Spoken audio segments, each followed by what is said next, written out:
Paltrocast. Big fan of both of you, and this is not Oh, hyperbole. thank you.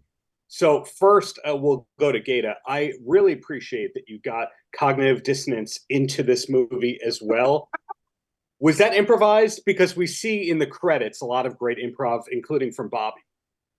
Nah, honestly, bro, that was not improvised, bro. Do it look like I knew what that word was before I see that word?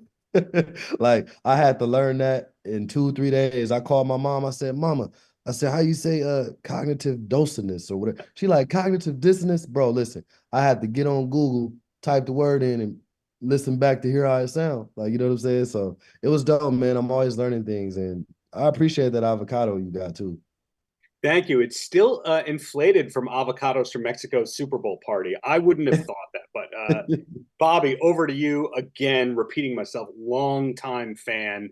Thank you, Love the Darren. podcast. I think it all goes back to Mad TV, but seeing how you've grown as a person, we didn't know about this side of you, the sober journey of you while you're on Mad TV. When did you kind of realize that it was great to be an inspirational force in that world?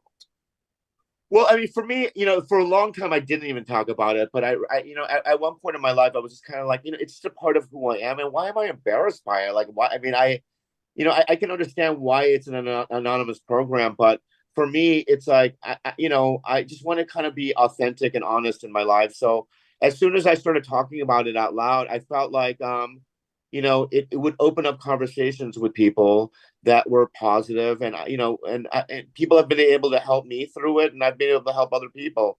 So I just find it to be not an embarrassing thing, but I'm in a sense there's some pride in it, and I want people, especially people in my business, to know that in comedy that you can get sober and still be funny, and I think guys like me and Theo and others, I mean, kind of show that.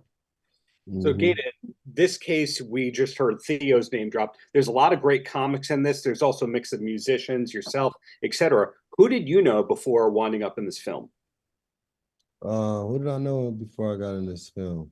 I actually kind of knew the director, man. I sat down with Lige at a coffee shop, but I also knew Anderson .Paak too. He was a huge fan of mine already, because of the show that I'm on with Dickie. But Yeah. I think he was the only person that I knew, like I kind of had a rapport with as far as talking to. But everybody else I didn't know. Like I just met Bobby Lee for the first time, but I always heard great things about him because he works with my co-star Andrew Santino, and Yeah. they like the biggest in the comedy world. So I couldn't stop hearing about Bobby Lee. So yeah. Well, Gata, I'm you the are one best. of I'm the the people. best. I know. Am I disputing that one, Bobby? The answer is no. But one more question at Gata here. Gata, you're one of the few people who looks very natural playing softball in this movie. Do you come from a softball background at all? Well, I come from a sports background, man. I've been playing sports my whole life. As a kid, I was into, baseball, football, basketball, and I just excel well in sports. I'm just naturally athletic, but I also put the time in to practice to be better as a kid. And even with skateboarding, I know how to skateboard. I'm a man of many talents, bro.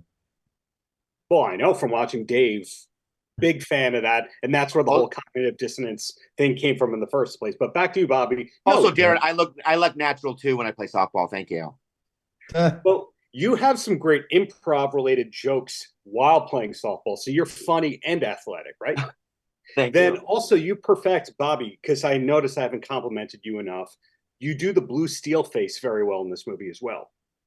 What's a blue steel face? The Zoolander model face. Oh, yeah, of course I do. I was born with it. Yeah. So Bobby, is there anything you don't do well? Oh, I don't know. I'm not good at lacrosse, rugby. I'm not good at that. I'm not good at making pottery of any kind or mountain climbing. I'm just so many things. There's so many things. I queued you up with the bad improv yes end. Now, the last question for both of you, Gata, where can we see you next? Are we allowed to know where we're going to see and or hear your brilliance? Oh yeah, man. I got a lot of projects coming out. I got another movie that's coming out in the future with Sanaa Lathan, Mike Epps, Sierra Capri, and Algie Smith. But mostly, I'm just promoting Sweet Dreams right now. I just came off of a huge win with the City Sweeney movie in Glen Powell. But yeah, man, I'm creating. Me and Dickie working on stuff. We got concerts. You probably see me on a rap concert stage first. But yeah, I'm everywhere, like the air. I'm in there like swimwear. And I'm getting the rap sign, but Bobby, besides Comedy Store, Tiger Belly, Bad Friends. I have a movie coming out with Kevin Hart and Kate Blanchett in August. It's called Borderlands. Yeah. I have one scene, but it's a good scene, and then that's it. That's it. You know, you're just a couple multi-hyphenates. But hey, congrats to you both on Sweet Dreams, and really looking forward to whatever is to come. Thank you for your time. Thank you, Darren.